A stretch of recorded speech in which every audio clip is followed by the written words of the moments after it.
Hey, what's up, y'all? This is Jacoby. And Tony. And we are from Papa Roach, and this is our 10 essential cuts of the deep cuts of Papa Roach. That's right. Cutting you deep. Cutting you deep right here. We got deep cups coming in. Deep cuts. Deep cups? No. D cups? Cuts. We're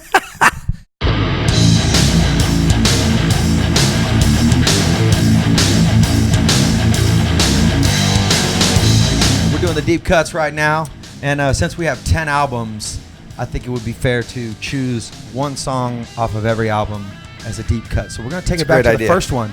Infest is the first album that we dropped, well, the first major label album we dropped. Yeah. And we're going into which song you want to choose, Tony? What's your favorite deep cut? Snakes. Yeah, Snakes is, that's a bad one. I like playing that one, actually. It's just got a ferocious bass line, which I just groove to on the drums. Yeah, it's just like that like thing a just meat grinder. Like the bass line just drives it, I think. Totally. I mean, it's just a snaky bass line. That's no pun intended. Yeah, man, I really dig that song as well. That's one of those tracks that we wrote way back in the day in the meat locker. Literally, we rehearsed in the meat locker. This is before Tony had joined, like 12 years ago now. Was there meat hanging? No, there was no meat hanging. Oh, because that'd be great. We wrote this one like in the nasty little grimy rehearsal space, and I was heavily influenced by Wu-Tang Clan, so my rap style's got a little more East Coast style to it and a little more East Coast swagger to it. And yeah, man, it's just a banging track. The guitars, everything, the performances on the record are great, and it's a fun one to play live. We'll just go right to the second record, huh? Yeah, we're taking it to Love, Hate, Tragedy. So we're actually looking at the list of songs. I know, huh? Because there's so many songs, it's really hard to... We're going deep, though. Yeah, we're going to go deep. So, I mean, you know. What do you want to choose, Tony? I'll let you go for it, dude. Well, I think it might be the number one track on the record. Oh, M80? I don't know. I mean, it's a blaster. Yeah, it is a banger. But people also talk about Decompression Period. Yeah, man. So that's a deep cut off the record for real, Yeah. man. That's like a cult classic. That was for us when we were writing that song.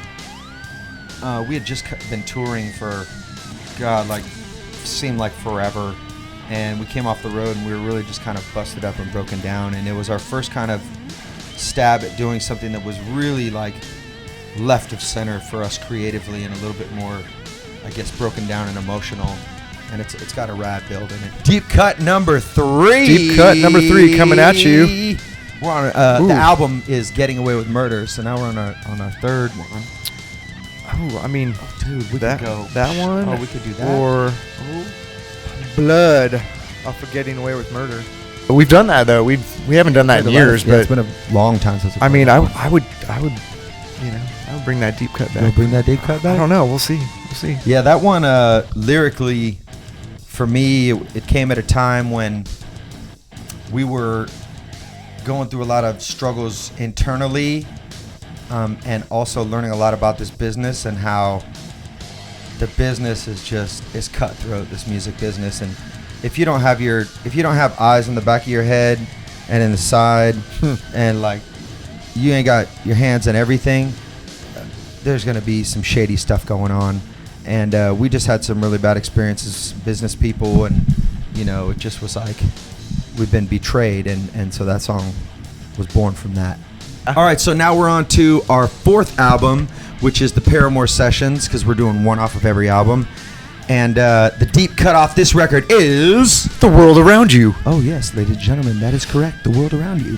That one's just a cool song. Yeah, dude. It's just got some rock and roll swagger to it. It's unconventional drum beat, and it just breaks into the chorus, and it just opens up. Yeah, it's a ripper, dude. I like your the chorus that you wrote, and it's just that the range that you're singing that chorus in too. It's just like high. That was like when I was really discovering like that top end of my voice. Yeah. And then I soon realized that I can't tour and sing like that for months on months on months on months on months. Right. Yeah, I just blew my shit out, man. We eventually had to like detune that one to play it live. Yeah. And but yeah, great song, man. The World Around You. Dude, y'all got to go check that one out. That's like that one's got a good pace and a good energy to it. Deep cuts. That's right. Deep cuts with Papa Roach. Here we go. 2009. My first record with Papa Roach. Yes, this is when Tony joined the band. This is our Metamorphosis. fifth album, right? The That's fifth right. record. And where are we going on this deep Oh, cut, Tony? man, Please this is- tell them. Tell the people. Damn. Give the people what they might want. You know, I mean, just being like a heavy hitter and into like heavier music and stuff, I think Change or Die. Oh, yeah. Because it's just blast. It's just bombastic. Blistering, pissed off. Like, it's funny because I went for a run the other day and I was like, I'll just go back and like, let's just go listen through some of the old music just to see like if there's something I'm missing, you know, for the live show. And I was listening to Metamorphosis. And it's funny because I remember you got hear in the intro of it, you hear oh yeah, but that's Days of War, but it's still the intro to the, It's the to intro. the song. Yeah. And Tony's son crying in the background. It's It's pretty bad, but it's pretty funny now. You know, like we just propped him in the studio and did all these stomping with our boots on. We did these stomp tracks, and he just had no idea. He was like 6 months old. He had no idea what was going on, and he's just looking up at us crying, and I felt so bad. But I'm like, hold on, little buddy. We're gonna get this done in like 2 takes. Hey, and we're there like a half hour later. Sorry. Bad dads. Oh, we are on to album number. We're on to number 6. Okay. What year did we put this one out? This was 2010. 2010. Yeah. So we're gonna say a song called "The Enemy," and because it's the only one off that record that wasn't a single. We only have five original songs on that one. It was a And half live, half EP. Oh, that's right. We had all those live tracks. A little side note, though. Our photographer for the cover had, 1 or 2 smoke bombs. Yeah, 2 smoke bombs. He's like, we gotta get this done, and gotta like get the shot right. Yeah, so we had smoke bombs going off behind us, and car lights behind the smoke bombs, which lit up the whole cover. It looks badass. It's iconic. It was so a cool. We had to get it done because he's like, man, we're gonna run out of smoke. Yeah. Gotta get this. Yeah. So. And The Enemy, that song just talks about I can be my own worst enemy. Period. That's just it. Yeah. And the riff is banging. The riff's just. Well, moving on to The Connection 2012. Oh, with Mr. James Michael. Yes, this is our 7th album now at this point. We had a great time recording that. Yeah, we did spent this. time. We did this album in our recording studio in Sacramento that we used to own. We no longer own it. We sold it. And shoot, I want to pick this one. Yeah, do Wish it. You Never Met Me. Okay. That one is like. Yep. That's a deep cut that just. The bass line's sick. The Yeah. drums on that record, on that track, are fucking off the chain. Like, Oh, that's listen to the beats. Yeah. That's the one. Yeah. That one, Jagger's like, that's one of my son's. Oh, he's cool. one of his favorite ones to play. He loves to play along with that one. Cool. And it was it's just one of those songs for me personally, lyrically. Writing that one was very therapeutic because I was separated from my wife at the time. We weren't doing good, so I was out on my own on that one, and it just was just kind of like a fucking. I really saw the strength and the power of music, truly and fully on this album. Yeah.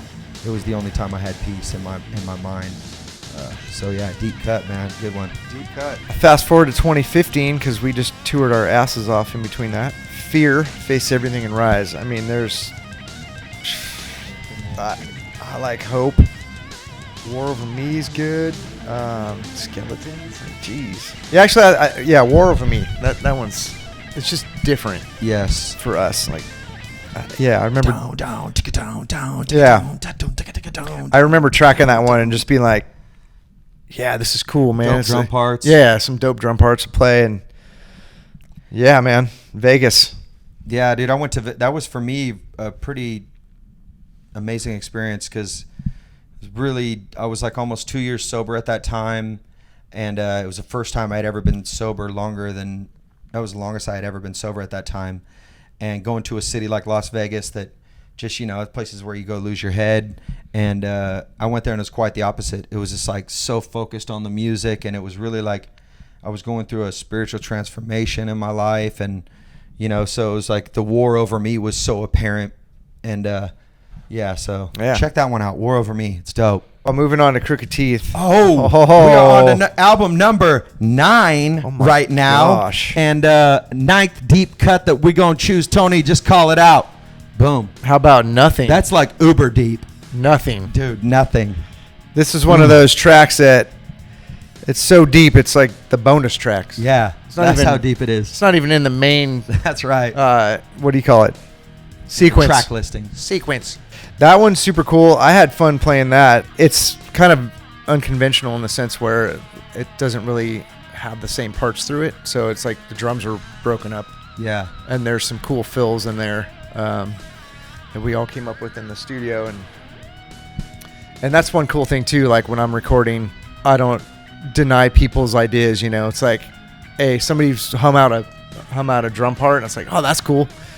Let me incorporate that into my style playing. Yeah. You know, so that was one of those songs I remember distinctively doing that with. I love your style playing, dude. Oh, thanks, man. Yeah, but dope, sometimes, man. you know, it's like you're in the studio and you're just learning the stuff, and it's like, when you're playing, yeah, you're and in it's one like space. I have to like step back. I have to force myself to step away and look at the bigger picture of where the song's going to come up with the right drum part. But sometimes it helps having an outside person there going, try this, you know. And true. And it's like, oh, that sounds great, you know. I'm down for the best part. Yeah, and this song, Nothing, has a great energy to it. Yeah. I definitely encourage you. Like, if you want to go to the gym, get turned up, this is the song, Nothing. All right, so we're on to deep cut number 10, and our final choice for this one is Top of the World. Top of the World. Oh, what a slick track, dude. Your drum takes on this one. That was fun. Woo! That was, I think, the last one I recorded. That was. It was the last one we wrote. We trying to figure that out, like, on the spot. I'm like, how about this? How about this?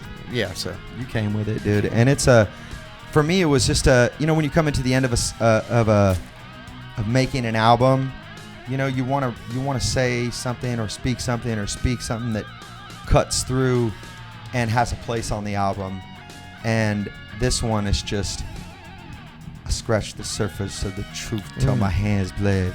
Rub my hands on my face, now my face red. Oh. Yeah, that's my kid's favorite song too on the record. I'm a warhead. Oh, it's just it's got some dope raps on it, man. It's a ripper, man, and it's one of. I wish it would have been a deep single. cut. It's deep cut, but man, why couldn't it have been? Well, it's never too late. You never know. It's never too late. We also did that with Jason Evigan. Yeah. Who helped write we did Born for Greatness with him. And that one was a fan favorite. Yeah, dude, that was a freaking cool classic. But that can't be a deep cut. It can't be deep. It was like a hit. So. No, but, you know, just tying in Jason. My favorite single that we've ever put out. Man, that is a tough question, dude. That's like picking a favorite child, dude. But, you know, sometimes you got to pick a favorite child. I'd honestly say Getting Away with Murder for me personally, because it was like very, you know, we had something to prove on that record, and the industry was definitely like not really into Papa Roach at that point in time, and that single really turned people's heads again back towards our band and our music, and it gave us another life. Well, I feel, you know, at the time of new metal and what was going on, like each new metal band kind of had like their own unique twist to how they did it, you know what I mean? And I think maybe the thing that got overlooked about us at that point in time was that there was a punk sensibility about our band, because that's the scene that we came up in back in Vacaville and Sacramento and San Francisco. It was like all the bands around us were punk bands, and we were the kids that like we carried the ethics of punk rock and had the lifestyle of punk rock, but we were never recognized as a punk rock band, you know? And because we were so mainstream off the bat, people were just like, are these guys a modern boy band? What is this? It came out of nowhere. You know, we're like, fuck you. We've been slugging this shit out on the streets for like, you know, 7 years before we had a record deal. And we put out 5 releases before we had a record deal. So, dude, you don't know. You know, and so I think that element of who we were stylistically totally got overlooked.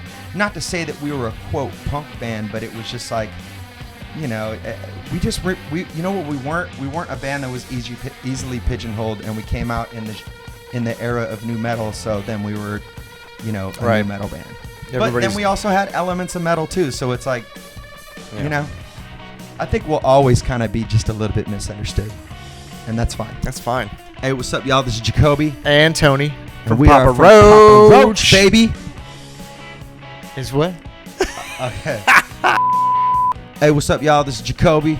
And Tony from the band Papa Roach. Yeah, that's right. And for more videos from your favorite artists, please subscribe right here to APTV.